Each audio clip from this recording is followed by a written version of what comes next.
కొత్త రకం విప్లవాత్మకమైన మార్పులు తీసుకురావడం కానీ, వేటి ద్వారా అయితే పేదలందరూ కూడా బాగా లబ్ధి పొందారో ఆ లబ్ధితో ఆర్థికంగా వెసులుబాటే కాకుండా సాధికారత కూడా సాధించుకున్నారు. వాళ్ళందరూ ఖచ్చితంగా తమ ఆదరాభిమానాలు జగన్మోహన్ రెడ్డి గారికి, మా పార్టీకి చూపించారనేది ప్రస్ఫుటంగా ప్రతి మా ఎలక్షన్ క్యాంపెయిన్లో కానీ, లేదా అంతకుముందు గడప గడపకపోయినప్పుడు పార్టీకి వచ్చిన ఆదరణలో కానీ కనపడుతుంది.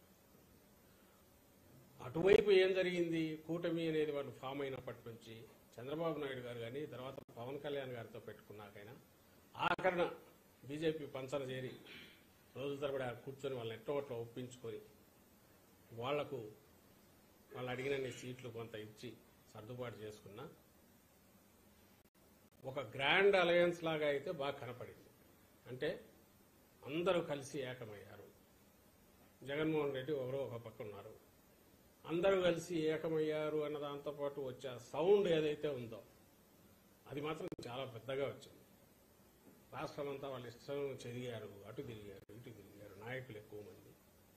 వీటన్నిటితో పాటు ఎప్పుడూ జగన్మోహన్ రెడ్డి గారు చెప్తున్నది, మా పార్టీ ఏదైతే పేదల కోసం ఎప్పుడైతే నిలబడినామో, అన్ని వర్గాల పేదల కోసం, ముఖ్యంగా ఎస్సీ, ఎస్టీ, బీసీ మైనారిటీలు, అలాగే మిగిలిన సామాజిక వర్గాల్లోని పేదల పక్షాన ఎప్పుడైతే నిలబడినామో, పేదల జీవితాల్లో ఎప్పుడైతే వెలుగు నింపామో, సహజంగానే ఇది పేదలకు పెత్తందారులకు మధ్య ఒక యుద్ధంలాగా ఎప్పుడైతే తయారైందో, ఎవరి వాయిస్ అయితే పెద్దగా ఉంటుందో వాళ్ళందరూ ఒకటి అయ్యారు.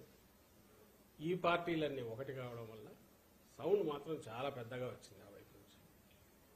దాన్ని పట్టుకొని అక్కడి నుంచి దాని మీదనే మొత్తం బిల్డ్ చేస్తూ సెంటర్లో ఉన్న దీంతోనూ ఎన్నికల కమిషన్ మీద ఒత్తిడి తీసుకొచ్చో, మీరు గమనిస్తే గత నెల రోజులుగా ఎన్నికలకు ముందు నుంచి వస్తున్న డైరెక్షన్స్ కానీ, మెల్లగా పూర్తిగా ఎలక్షన్ కమిషన్ ఒక నిష్పక్షపాతంగా ఉండాల్సిన ఒక పెద్ద మనిషి, ఒక ఆర్బిట్రేటర్ లేదా ఒక అంపైర్ ఎట్లుండాలనో అది వదిలేసి ఏకపక్షంగా అడ్డదిడ్డంగా డెసిషన్లు తీసుకోవడం, ఇవన్నీ కంటిన్యూస్ చూస్తూనే ఉన్నాం.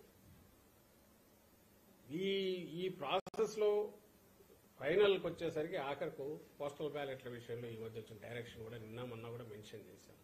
అది ఛాలెంజ్ చేశాం కోర్టులో, సుప్రీంకోర్టు కూడా వెళ్తున్నాం.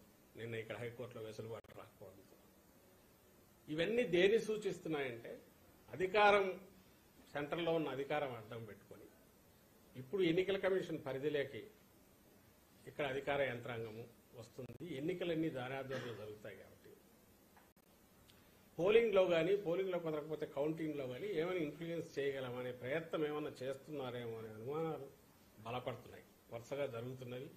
ఇప్పుడు ఎగ్జిట్ పోల్స్ పేరుతో వాళ్ళు ఇస్తున్న ఫిగర్స్ చూసినా ఏదైనా అక్కడ అవకాశం ఉంటే ఎట్లా ఒకటి మనం కొంచెం పుష్ చేయగలమా అనే ప్రయత్నం ఏమన్నా చేస్తున్నారేమో అని అనిపిస్తుంది.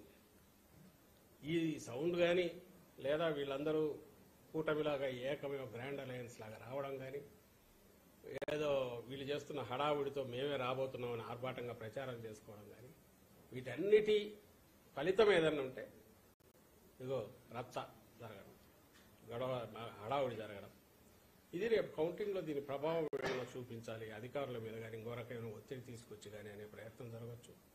ఈ విషయమే మా పార్టీ వాళ్ళకు కూడా అందరికీ చెప్పాం, సంయమనంతో ఉండండి, ఎక్కడా ఇది కావద్దు, but at the same time గట్టిగా నిలబడండి, అబ్జెక్షన్స్ ఎప్పటికప్పుడు రైజ్ చేయండి, ఫోకస్డ్గా ఉండండి అని చెప్పాం. అండ్ దీంతో పాటు నిన్న వచ్చిన సర్వేలు కానీ వాటిలో చూస్తే మళ్ళీ మేము ఫీల్ అయ్యేదైతే, ఈ సర్వేల్లో ఏదైతే రియల్గా ఫీల్డ్లో జరిగిన వాటికంటే కూడా ఇంకా మరింత మెరుగైన, చాలా మెరుగైన రిజల్ట్స్ ఉండబోతున్నాయి.